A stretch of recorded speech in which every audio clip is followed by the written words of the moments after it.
അയ്യപ്പ ദർശനം നിങ്ങൾക്കായി സമർപ്പിക്കുന്നത് Akshaya catering Thodupuzha, cosponsored by Woodland pure vegetarian hotel Thodupuzha. കാൽനൂറ്റാണ്ടിന്റെ വിശ്വസ്ത പാരമ്പര്യവുമായി അക്ഷയ കേറ്ററിംഗ് തൊടുപുഴ.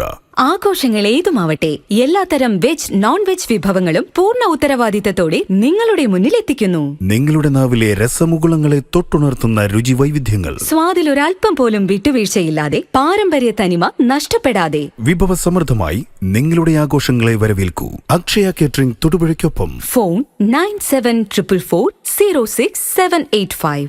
അക്ഷയ കേറ്ററിംഗ് തൊടുപുഴ. ഹൈറേഞ്ചിന്റെ കവാടമായ തൊടുപുഴയിൽ രുചിവൈവിധ്യങ്ങളുടെ നിറക്കലവറയായി വുഡ്ലാൻഡ്സ് വെജിറ്റേറിയൻ ഹോട്ടൽ. കൈപുണ്യത്തിന്റെ മികവ് തെളിയിച്ചുകൊണ്ട് വിവിധയിനം ദോശകൾ, നോർത്ത് ഇന്ത്യൻ, ചൈനീസ് എന്നിങ്ങനെ കലർപ്പില്ലാത്ത വെജിറ്റേറിയൻ വിഭവങ്ങൾ. ഗ്രഹാതുരത്വം തുളുമ്പുന്ന അന്തരീക്ഷത്തിൽ വിശാലമായ കാർ പാർക്കിംഗ് സൗകര്യത്തോടെ Woodlands vegetarian hotel, Thodupuzha Muvattupuzha road, Madakkathanam, Kochangadi. ഇരട്ടി മധുരവുമായി വുഡ്ലാൻഡ് സ്വീറ്റ്സ് എന്ന മധുരക്കലവറയിൽ. ഞങ്ങളുടെ മറ്റൊരു സഹോദര സ്ഥാപനം വിജയ ബ്രിക്സ്, മടക്കത്താനം, കൊച്ചങ്ങാടി.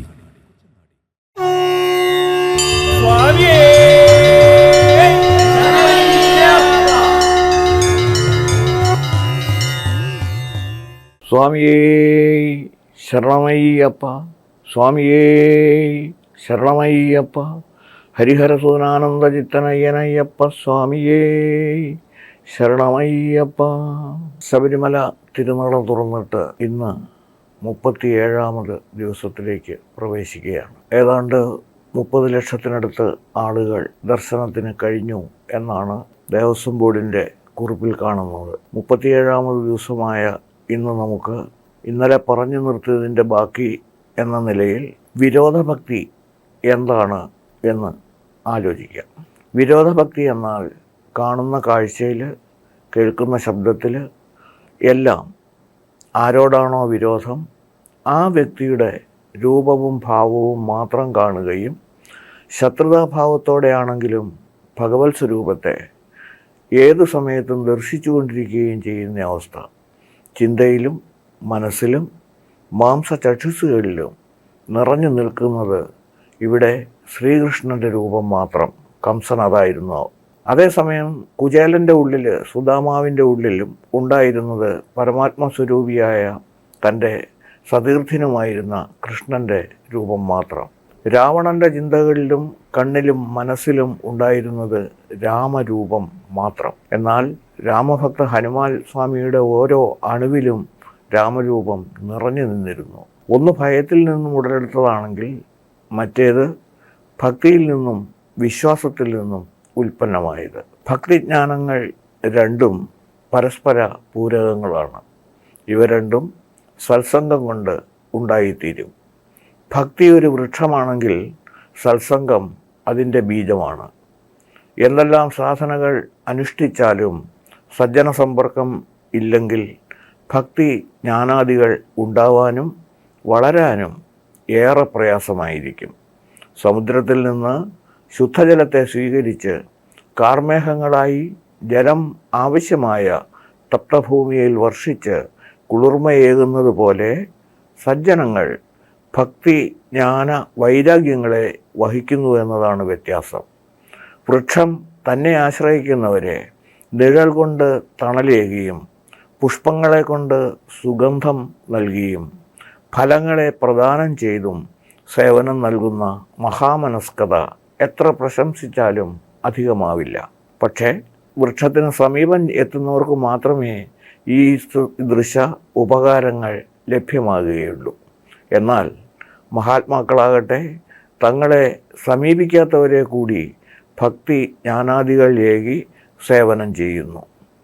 വ്യാസാദി ഋഷികളും വാൽമീകി ശങ്കരാദി ആചാര്യന്മാരും ഏതോ കാലങ്ങളിൽ ഏതോ ദേശങ്ങളിൽ ജീവിച്ചിരുന്നവരായിട്ടും അന്നും ഇന്നും എന്നും അവരുടെ ഭക്തി ജ്ഞാനാദി സേവനം ഈ ലോകത്തിലെ ആവശ്യക്കാരായ എല്ലാ മനുഷ്യർക്കും ലഭിക്കുന്നു.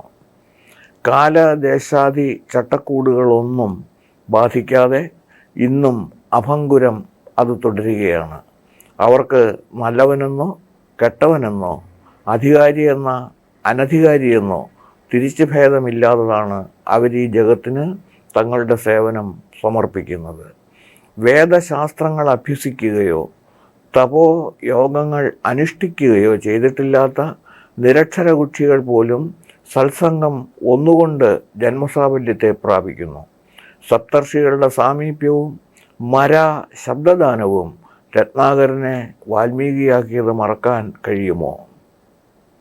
സാധാരണ ജനങ്ങളെ സജ്ജനങ്ങളെന്നും ദുർജനങ്ങളെന്നും പണ്ഡിതന്മാർ എന്നും പാമരന്മാർ എന്നും മൂകനെന്നും വിദ്വാനെന്നും വേർതിരിച്ച് ഭേദഭാവത്തോടെ വീക്ഷിക്കുന്നു.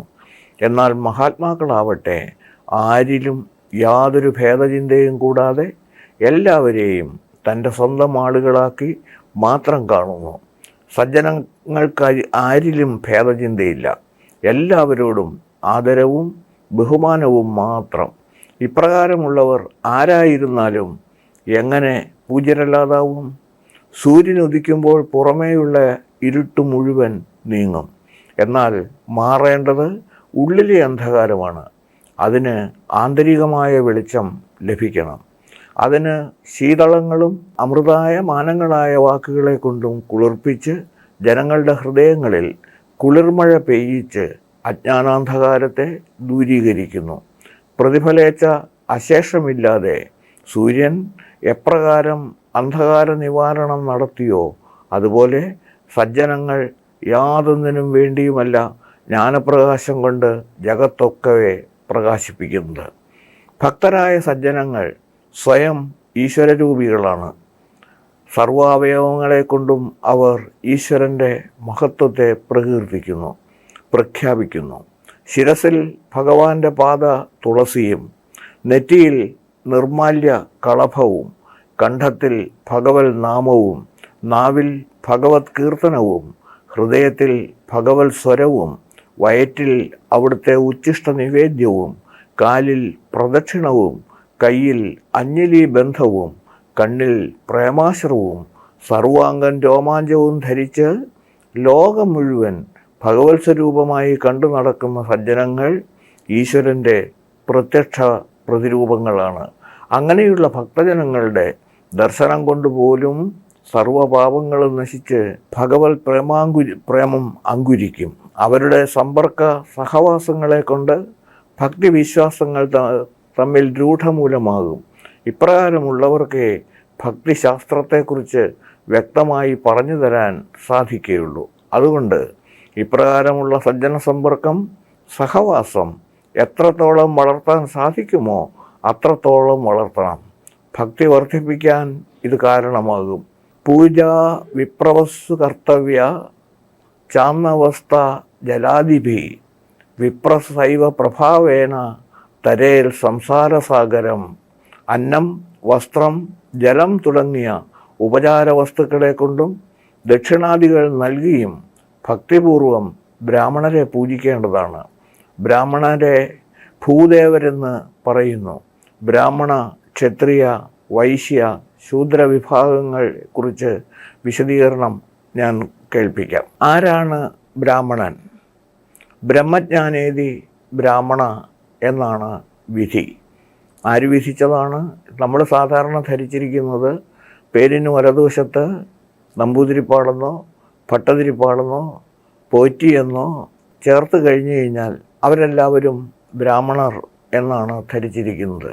ഈ 4 വിഭാഗങ്ങൾ ബ്രാഹ്മണ ക്ഷത്രിയ വൈശ്യ ശൂദ്ര വിഭാഗങ്ങളായി തിരിച്ചതിൻ്റെ ചുമതല അല്ലെങ്കിൽ ഉത്തരവാദിത്വം ഭഗവാൻ ശ്രീകൃഷ്ണനാണെന്നും ജാതി ഉണ്ടാക്കി 1-ാം സ്ഥാനത്ത് ഏറ്റവും ഉയരത്തിൽ ബ്രാഹ്മണരെ പ്രതിഷ്ഠിച്ചതും ശൂദ്രരെ ഏറ്റവും താഴെ വശത്ത് കൊണ്ടുവന്നാക്കിയതും അതിൻ്റെ ചുമതലയും ഭഗവാൻ ശ്രീകൃഷ്ണനാണെന്ന് വിശ്വസിക്കുന്നു.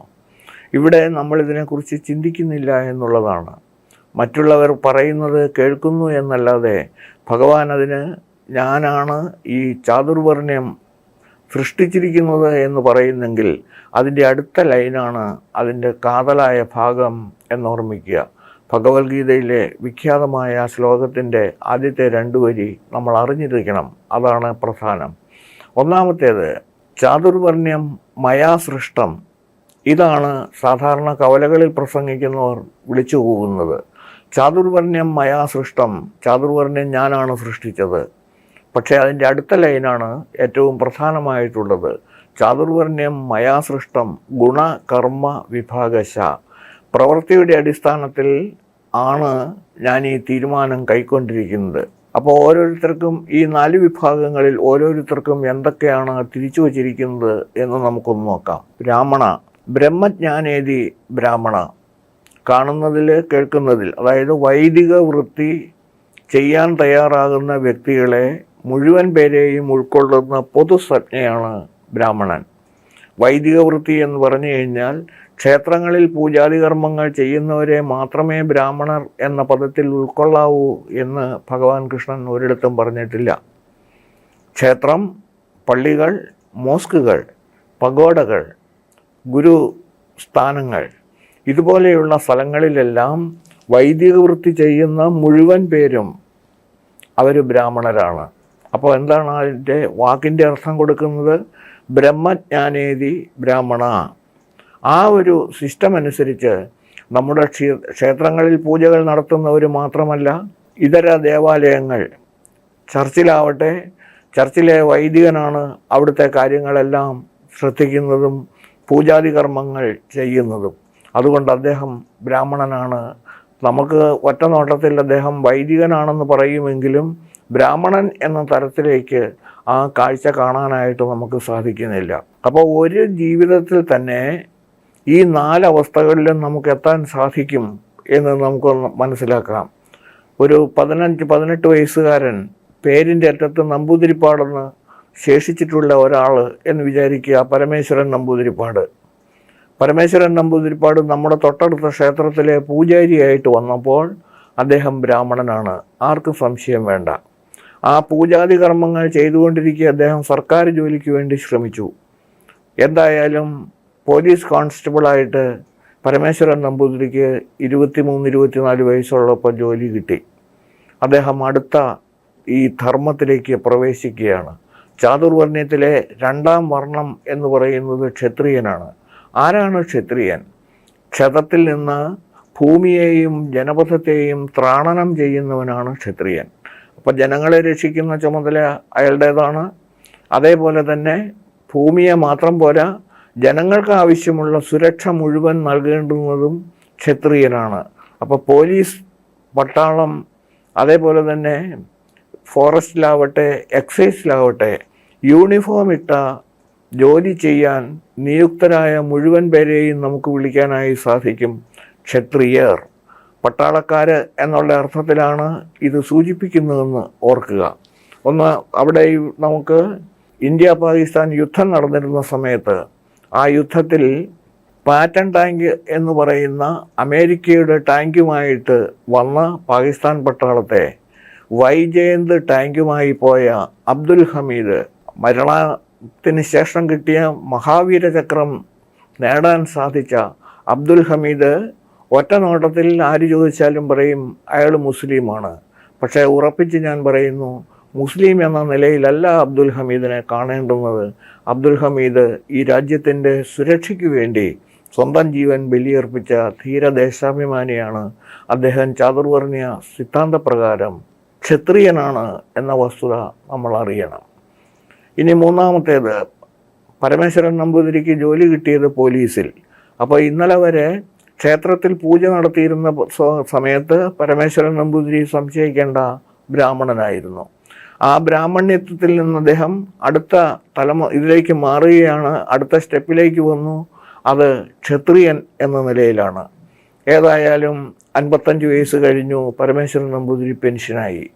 തനിക്ക് പെൻഷനും ഗ്രാറ്റുവിറ്റിയും എല്ലാം കൂടി ചേർന്ന് കിട്ടിയ നല്ല ഒരു തുക ഉപയോഗിച്ച് അദ്ദേഹം തീരുമാനിച്ചു, നമുക്ക് അമ്പലത്തിലൊന്നുമല്ല ഇനി ജോലിക്ക് പോകുന്നത്, 10-12 പശുക്കളെ വാങ്ങിച്ച് ഒരു ഡയറി ഫാം ആരംഭിക്കാനാണ് തീരുമാനിച്ചിരിക്കുന്നത് എന്ന് വിചാരിച്ചോളൂ. അങ്ങനെ 10-12 പശുക്കളെ വാങ്ങിച്ചു, നല്ലൊരു ഡയറി ഫാമിന് തുടങ്ങി. പേര് മാറിയിട്ടില്ല, പരമേശ്വരൻ നമ്പൂതിരി തന്നെ. പക്ഷേ ആദ്യത്തെ ബ്രാഹ്മണനായിരുന്ന പരമേശ്വരൻ നമ്പൂതിരി, 2ാമത് ക്ഷത്രിയനായി മാറിയ പരമേശ്വരൻ നമ്പൂതിരി, 3ാമത് വൈശ്യ സമൂഹത്തിലേക്കാണ് കടന്നു വന്നത്. ആരാണ് വൈശ്യൻ?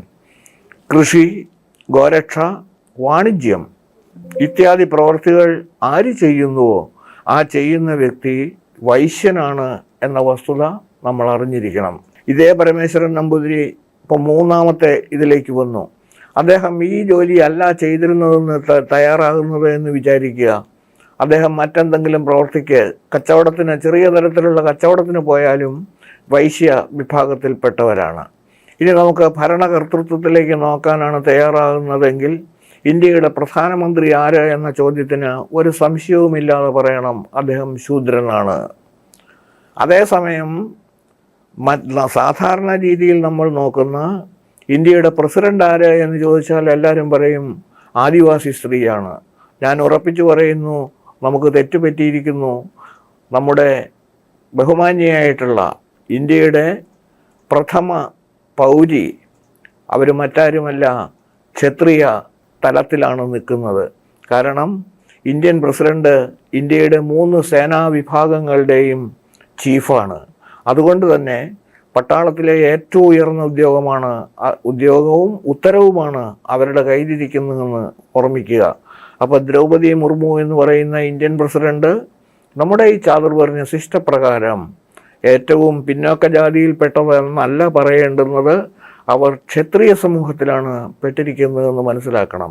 ഞാൻ ഇത്രയും ഇതിനെ തെളിച്ചു പറയുന്നത് എന്തുകൊണ്ടെന്ന് ചോദിച്ചാൽ, ഇനിയെങ്കിലും നമുക്ക് ബ്രാഹ്മണ, ക്ഷത്രിയ, വൈശ്യ, ശൂദ്ര വിഭാഗങ്ങളെ പ്രവൃത്തിയുടെ അടിസ്ഥാനത്തിലാണ് ശ്രീകൃഷ്ണ ഭഗവാൻ തിരിച്ചിരിക്കുന്നത് എന്ന് പറഞ്ഞിരിക്കുന്നതിലെ സാങ്കത്യവും സത്യവും ബോധ്യപ്പെടണം. കവലകളിൽ പ്രസംഗിക്കുന്ന രാഷ്ട്രീയ ഭിക്ഷാന്തേഹികളാണ് പറയുന്നത്, ആര് എന്ത് പറഞ്ഞാലും, രാമായണത്തിൻ്റെ കാര്യം പറഞ്ഞാൽ, മഹാഭാരതത്തിൻ്റെ കാര്യം പറഞ്ഞാൽ, ഈ സനാതനധർമ്മത്തെക്കുറിച്ചോ സനാതനധർമ്മത്തിൻ്റെ വിഖ്യാതങ്ങളായ ഗ്രന്ഥങ്ങളെക്കുറിച്ചോ പറഞ്ഞു പോയാൽ ബ്രാഹ്മണിക്കൽ വിഭാഗത്തിലേക്ക് നമ്മൾ മനഃപൂർവ്വം കൊണ്ടുപോവുകയാണെന്നും വീണ്ടും ഇവിടെ ജാതി വ്യവസ്ഥ കൊണ്ടുവരാനുള്ള ശ്രമമാണെന്നും പറയുമ്പോൾ ഓർമ്മിക്കുക, ഇത് കൊണ്ടുവരേണ്ടുന്നത് പ്രവൃത്തിയുടെ അടിസ്ഥാനത്തിലാണ് ജാതി വ്യവസ്ഥ നിൽക്കുന്നത്, അല്ലാതെ ജാതിയുടെ അടിസ്ഥാനത്തിലല്ല എന്ന വസ്തുത ഓരോരുത്തരും മനസ്സിലാക്കേണ്ടത് ഏറെ വ്യക്തമായിട്ടും അർജുനന് കൊടുക്കുന്ന ഉപദേശമാണ് ശ്രീകൃഷ്ണൻ ഇതിലൂടെ ലോകത്തിന് നൽകുന്നത്. ചാതുർവർണ്ണ്യം മയാ സൃഷ്ടം ഗുണകർമ്മ വിഭാഗശ എന്ന് പറഞ്ഞാൽ ചാതുർവർണ്ണ്യം ഞാനാണ് തീരുമാനിച്ചിരിക്കുന്നത്, അത് പ്രവൃത്തിയുടെ അടിസ്ഥാനത്തിലാണെന്ന് പറഞ്ഞിട്ടുള്ളതിൻ്റെ സാങ്കത്യം മനസ്സിലാക്കണം. 4-ാമത്തേതായിട്ടുള്ള ശൂദ്രൻ എന്ന് പറഞ്ഞാൽ ബ്രാഹ്മണനും ക്ഷത്രിയനും വൈശ്യനും എന്നല്ല, ലോകത്തിന് മറ്റെന്തെല്ലാം ജോലികൾ ആവശ്യമുണ്ടോ, മറ്റെന്തെല്ലാം സൽപ്രവർത്തികൾ ആവശ്യമുണ്ടോ, ആ പ്രവൃത്തി ചെയ്തു തീർക്കാനായിട്ട് നിയുക്തരാക്കപ്പെട്ടവർ എന്ന അർത്ഥത്തിലാണ് ഇത് പറയുന്നത്. അപ്പോൾ ഒന്നാമത്തേത് ബ്രാഹ്മണൻ, ബ്രഹ്മജ്ഞാനേതി ബ്രാഹ്മണ. രണ്ടാമത്തേത് ക്ഷത്രിയൻ, ക്ഷയത്തിൽ നിന്ന് ഭൂമിയെയും ജനപഥത്തെയും ത്രാണനം ചെയ്യാൻ വിധിക്കപ്പെട്ടവർ ക്ഷത്രിയൻ. മൂന്നാമത്തേത് വൈശ്യൻ, കൃഷി, ഗോരക്ഷ, വാണിജ്യം. ഇത്രയും ഭാഗങ്ങൾ മാറ്റിവെച്ചതിന് ശേഷം എന്തെല്ലാം തരം പ്രവൃത്തികൾ ശേഷിക്കുന്നുണ്ടോ ആ ശേഷിക്കുന്ന പ്രവൃത്തികളെല്ലാം ശൂദ്ര കർമ്മത്തിലാണ്. ഇതിലാരാണ് ഏറ്റവും കൂടുതൽ ശക്തർ എന്ന് ചോദിച്ചാൽ ഈ 4 വിഭാഗങ്ങളെയും നമ്മുടെ ശരീരവുമായിട്ട് ഒന്ന് താരതമ്യപ്പെടുത്തി നോക്കുക. അതിൽ ഏറ്റവും പ്രധാനവും ഏറ്റവും ശക്തരും ആരെന്ന് ചോദിച്ചാൽ ഞാൻ പറയുന്നതല്ല, സ്വാമി വിവേകാനന്ദൻ വളരെ വ്യക്തമായും ചൂണ്ടിക്കാണിച്ചു തന്നിട്ടുള്ളത് കാലായി അല്ലെങ്കിൽ പാദങ്ങളായി നമ്മളെ സൂക്ഷിക്കുന്നതായ, സാക്ഷാൽ ഈ ശരീരത്തെ താങ്ങി നിർത്തുന്നതായ പാദങ്ങളാണ് ഏറ്റവും ശക്തമായിട്ടുള്ളത്. ഇത് ഒന്നിനൊന്ന് പരസ്പര പൂരകങ്ങളാണ്. ബ്രാഹ്മണന്റെ സ്ഥാനം ശിരസ്സും ക്ഷത്രിയന്റെ സ്ഥാനം 2 കൈകളും വൈശ്യന്റെ സ്ഥാനം 2 തുടകളും ശൂദ്രന്റെ സ്ഥാനം പാദങ്ങളുമാണ്. പാദങ്ങൾ എന്ന് പറഞ്ഞാൽ ശരീരത്തിൻ്റെ ഏറ്റവും താഴത്തെ ഭാഗമല്ലേ, അതല്ലേ ഏറ്റവും മോശമായ ഭാഗം. പ്രിയപ്പെട്ടവരെ, നമ്മുടെ ഈ ശരീരത്തെ താങ്ങി നിർത്താൻ കെൽപ്പുള്ള ആ പാദങ്ങൾ ഇല്ലായിരുന്നു എങ്കിൽ എന്തായിരുന്നു ഈ ശരീരത്തിൻ്റെ അവസ്ഥയെന്നും, ശരീരത്തിലെ മുഴുവൻ ഞരമ്പുകളും വന്നെത്തുന്ന ഏതൊരു സ്ഥലമാണ് നമ്മുടെ ശരീരത്തിലുള്ളത് എന്ന് ചോദിച്ചാൽ ഒരു സംശയവുമില്ലാതെ പറയാൻ സാധിക്കുന്നത് പാദങ്ങളാണെന്നും, ശരീരത്തിലെ ഏറ്റവും ശക്തമായ ശരീരഭാഗം എന്ന് പറയുന്നത് പാദങ്ങളാണെന്നുമുള്ള വസ്തുത മനസ്സിലാക്കിക്കൊണ്ട് ഈ 4 വിഭാഗങ്ങളെയും ഒരുമിച്ച് ഒന്ന് പഠിക്കാനായി തയ്യാറാകുമ്പോഴാണ് ഇത് തമ്മിലുള്ള വ്യക്തമായ ബന്ധം എന്ത് എന്ന് നമുക്ക് ബോധ്യപ്പെടുക. അപ്പോൾ ചാതുർവർണ്ണയത്തിൽ ചൂണ്ടിക്കാണിക്കുന്ന ഈ 4 വിഭാഗങ്ങളും തമ്മിലുള്ള ആ ബന്ധത്തെ സംബന്ധിച്ചിടത്തോളം അത്രയ്ക്കുമെങ്കിലും നമ്മൾ അറിഞ്ഞിരിക്കണം. തീർച്ചയായിട്ടും ഭാരതത്തിൻ്റെ പ്രത്യേക പരിസ്ഥിതി വച്ച് ഇവിടെ ഈ 4 വിഭാഗങ്ങളും പൂർണ്ണമായിട്ടും ഒരേപോലെ മാനസികമായ ഐക്യത്തോടു കൂടിയാണ് ഇപ്പോൾ കഴിഞ്ഞു പോയിക്കൊണ്ടിരിക്കുന്നത്. അതിൽ വിഷം വീഴ്ത്താനായിട്ട് ശ്രമിക്കുന്ന മറ്റു പലരും നമുക്കറിയാം. അത് വ്യക്തമായിട്ടും മനസ്സിൽ സൂക്ഷിച്ചുകൊണ്ട് മുന്നേറ്റേക്ക് പോകണം. അപ്പോൾ ഇത് കഴിഞ്ഞു കഴിഞ്ഞാൽ നമുക്ക് ഈ വിഭാഗത്തെക്കുറിച്ച് ചാതുർവർണ്ണ്യം മയാസൃഷ്ടം ഗുണകർമ്മ വിഭാഗശ എന്ന വസ്തുത വ്യക്തമാക്കുന്നതിന് വേണ്ടിയാണ് ഞാൻ ഇത്രയും ഇതിനെ വിശദമായിട്ട് സംസാരിച്ചത്. സൂര്യോദയം കൊണ്ട് രാത്രി അവസാനിക്കും, കൂരിരുൾ മാറും, പ്രഭാതമാകും. ഭഗവത് ഭക്തിയുടെ ഉദയം കൊണ്ട് മാത്രമേ മനുഷ്യൻ്റെ അഹങ്കാരത്തിന് അറുതി വരൂ. കർമ്മം, സാഖ്യം, യോഗം തുടങ്ങിയ അനുഷ്ഠാനങ്ങളെ കൊണ്ടൊക്കെ ചിത്തശുദ്ധി വന്ന് ജ്ഞാനപ്രകാശമാകുമെന്ന് പറഞ്ഞാൽ നിഷ്കളങ്കമായ ഭക്തി വികസിച്ച് ജഗത്തൊക്കെ ഈശ്വരമയമായി കാണാൻ തുടങ്ങുമ്പോൾ മാത്രമാണ് അഹങ്കാരം ലയിക്കുന്നത്. കൃമികീടങ്ങൾ തുടങ്ങി ബ്രഹ്മചര്യാന്തമുള്ള സർവ ജീവരാശികളിലും തന്നിലുള്ള പ്രേമം പോലെ തന്നെ സ്നേഹം ഉണ്ടായിരിക്കണം.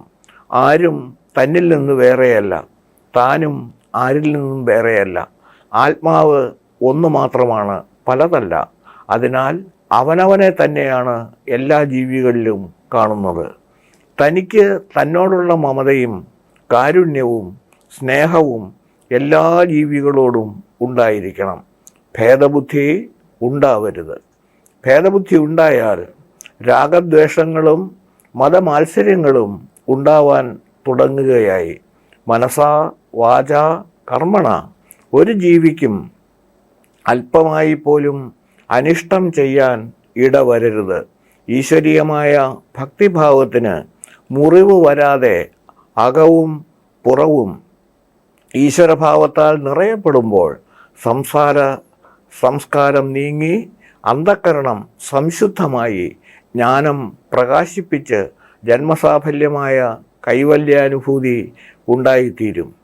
ഇത്രയും സമയം എന്നെ ശ്രവിച്ചുകൊണ്ടിരുന്ന പ്രിയങ്കരായ ശ്രോതാക്കളോട് 1-2 കാര്യങ്ങൾ സൂചിപ്പിക്കേണ്ടി വരുന്നു. ഒന്ന്, ശബരിമല യാത്രയിൽ അഹമഹമിഹയ നമ്മുടെ സംസ്ഥാനങ്ങളിൽ എത്തിച്ചേരുന്ന മറ്റു സംസ്ഥാനങ്ങളിൽ നിന്നുള്ളവരും നമ്മുടെ സംസ്ഥാനത്തു നിന്നുള്ള ആളുകളും ഒരുമിച്ച് സന്നിധാനത്തേക്ക് പോയിക്കൊണ്ടിരിക്കുകയാണ്. ഒരു കാര്യം വ്യക്തമായിട്ടും മനസ്സിലാക്കണം. നമ്മൾ കൊണ്ടുപോകുന്ന ഇരുമുടിക്കെട്ടിൽ യാതൊരു കാരണവശാലും ഒരു അല്പം പോലും പ്ലാസ്റ്റിക്കിൻ്റെ ഒരു കവർ പോലും കൊണ്ടുപോകാനായിട്ട് തയ്യാറാവരുത്. കെട്ട് നിറയ്ക്കാനുള്ള സാധനങ്ങളിൽ നിന്ന് നമ്മുടെ ഇഷ്ടത്തിനല്ല വാങ്ങുന്നത്. കടകളിൽ ചെന്ന് നമ്മൾ തന്നെ പറഞ്ഞാൽ മതി, 2 മുദ്രയുണ്ട് കെട്ട് നിറയ്ക്കാനുള്ള സാധനങ്ങൾ എന്ന് പറഞ്ഞാൽ അവരൊരു ലിസ്റ്റ് വച്ചിട്ടുണ്ട്. ആ ലിസ്റ്റ് വെച്ച് മുഴുവൻ സാധനങ്ങളും തന്നയക്കും. അതിൽ തന്നെയുള്ള 2 സാധനങ്ങളെക്കുറിച്ചാണ് ഞാൻ ഇനി സൂചിപ്പിക്കുന്നത്. ഒന്ന് ഒരു പനിനീർ കുപ്പിയാണ്, 2 ഒരു ചെറിയ കുപ്പി തേനാണ്. ഈ 2 സാധനങ്ങളും കൊണ്ടുപോയാൽ ഒരാവശ്യവുമില്ലാതെ 2 കുപ്പികൾ സന്നിധാനത്ത് ഉപേക്ഷിക്കപ്പെടും എന്നതാണ് കാര്യം. പക്ഷേ അത് കെട്ടുനിറയ്ക്കുകയോ ഉപയോഗിക്കുകയും വേണം. തേൻ എന്തിനുപയോഗിക്കാം? യാതൊരു സംശയവും വേണ്ട. കെട്ടുനിറയ്ക്കുന്ന ഓരോ പന്തലിലും ഉണ്ടാക്കുന്ന ഒരു പൂജാദ്രവ്യമാണ് പഴം കൊണ്ട് തയ്യാറാക്കുന്ന ത്രിമധുരം. ആ ത്രിമധുരത്തിൽ ചേർക്കാൻ പറ്റിയ സാധനമാണ് തേന്. അപ്പോൾ ആ കുപ്പി നമുക്കിവിടെ ഉപേക്ഷിക്കാം. രണ്ടാമത് പനിനീര്. അതിനെന്താ ചെയ്യാൻ പറ്റുക? ഒരു സംശയവും വേണ്ട. നമുക്ക് അവർ കളഭക്കട്ട തരുന്നുണ്ട്.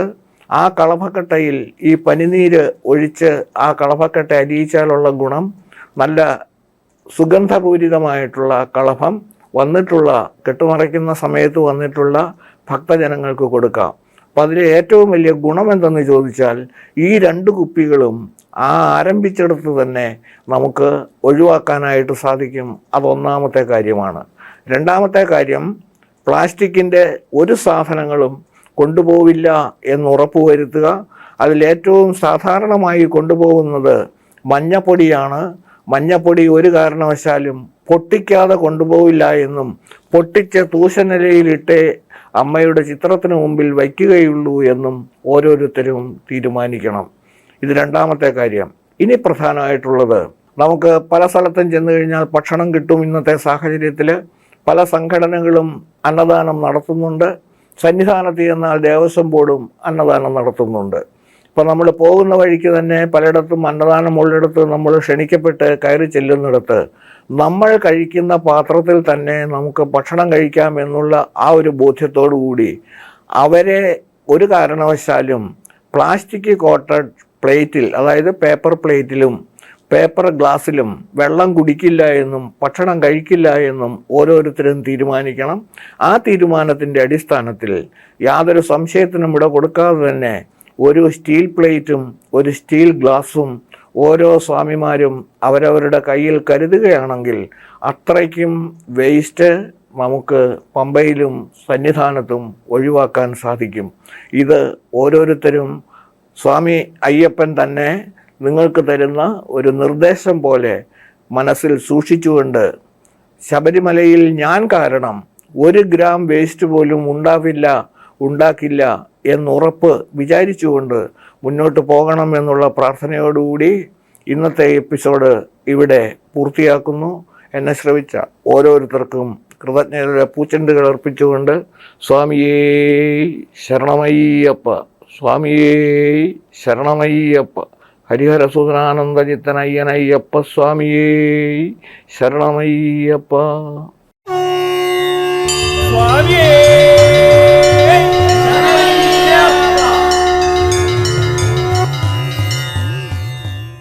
അയ്യപ്പ ദർശനം നിങ്ങൾക്കായി സമർപ്പിച്ചത് Akshaya catering Thodupuzha. Cosponsored by Woodland pure vegetarian hotel Thodupuzha. 4 നൂറ്റാണ്ടിന്റെ വിശ്വസ്ത പാരമ്പര്യവുമായി അക്ഷയ കേറ്ററിംഗ് തൊടുപുഴ. ആഘോഷങ്ങൾ ഏതുമാവട്ടെ എല്ലാത്തരം വെജ് നോൺ വെജ് വിഭവങ്ങളും പൂർണ്ണ ഉത്തരവാദിത്തത്തോടെ നിങ്ങളുടെ മുന്നിലെത്തിക്കുന്നു. നിങ്ങളുടെ നാവിലെ രസമുകുളങ്ങളെ തൊട്ടുണർത്തുന്ന രുചി വൈവിധ്യങ്ങൾ, സ്വാദിൽ ഒരൽപ്പം പോലും വിട്ടുവീഴ്ചയില്ലാതെ പാരമ്പര്യ തനിമ നഷ്ടപ്പെടാതെ വിഭവസമൃദ്ധമായി നിങ്ങളുടെ ആഘോഷങ്ങളെ വരവേൽക്കൂ. അക്ഷയ കേറ്ററിംഗ് തൊടുപുഴയ്ക്കൊപ്പം ഫോൺ 9744066785. അക്ഷയ കേറ്ററിംഗ് തൊടുപുഴ. ഹൈറേഞ്ചിന്റെ കവാടമായ തൊടുപുഴയിൽ രുചിവൈവിധ്യങ്ങളുടെ നിറക്കലവറയായി വുഡ്ലാൻഡ്സ് വെജിറ്റേറിയൻ ഹോട്ടൽ. കൈപുണ്യത്തിന്റെ മികവ് തെളിയിച്ചുകൊണ്ട് വിവിധയിനം ദോശകൾ, നോർത്ത് ഇന്ത്യൻ, ചൈനീസ് എന്നിങ്ങനെ കലർപ്പില്ലാത്ത വെജിറ്റേറിയൻ വിഭവങ്ങൾ. ഗ്രഹാതുരത്വം തുളുമ്പുന്ന അന്തരീക്ഷത്തിൽ വിശാലമായ കാർ പാർക്കിംഗ് സൗകര്യത്തോടെ Woodlands vegetarian hotel, Thodupuzha Muvattupuzha road, Madakkathanam, Kochangadi. ഇരട്ടി മധുരവുമായി വുഡ്ലാൻഡ് സ്വീറ്റ്സ് എന്ന മധുരക്കലവറയും. ഞങ്ങളുടെ മറ്റൊരു സഹോദര സ്ഥാപനം വിജയ ബ്രിക്സ്, മടക്കത്താനം, കൊച്ചങ്ങാടി.